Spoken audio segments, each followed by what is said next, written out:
Hey, it's Jason on the Table Gaming, and today we're looking at the changes to House Stark in the 2022 update for A Song of Ice and Fire, the miniatures game. Greatjon Umber Fierce Bannermans to the last ability has shifted, moving from an order with a negative debuff to a more reliable but limited pool of 2 tokens. Meera, Cunning Trapper, and the CRannogman trackers both benefit from the universal changes to hidden traps, which improves from 1 hit for each of the enemy's remaining ranks to 1 hit plus 1 hit for each of the enemy's remaining ranks. Hidden Traps loses the ability to force a disorderly charge on an opponent's roll of 1 or 2, instead gaining a flat -1 movement penalty for the remainder of the turn. Bran and Hodor, Protector and Ward, have their points cost reduced from 2 to 1, while Sansa Stark Little Bird sees a buff to her ability, repeating the words, removing the token requirement and allowing an additional once per game return of a tactics card from the discard pile to your hand.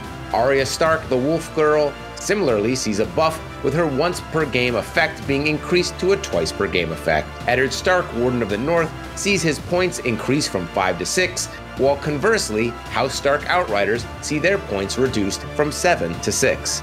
Both the Stark Sworn Swords and Eddard's Honor Guard see their Order Stark Fury removed, an ability that often conflicted with tactics and ability triggers, to be replaced with Winter's Bite, which incorporates many of their previous abilities into the unit.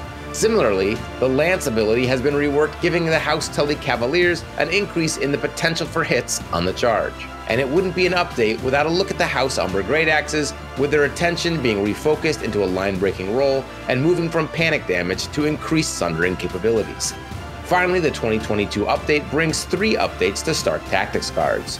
Winter's Might and Northern Ferocity no longer solely rely on being wounded to gain benefits, instead gaining a baseline effect with an additional kicker if the unit has taken heavy losses. Berserker Tactics from Greatjon Umber, Lord of the Last Hearth, now panics the enemy defender and allows for auto wounds to be dealt at a cost, leaning into the flavor of Greatjon Umber himself. Let us know in the comments below which of these changes you are most excited about. Be sure to check out our other faction update videos, and in the meantime, we hope you get your miniatures on the table.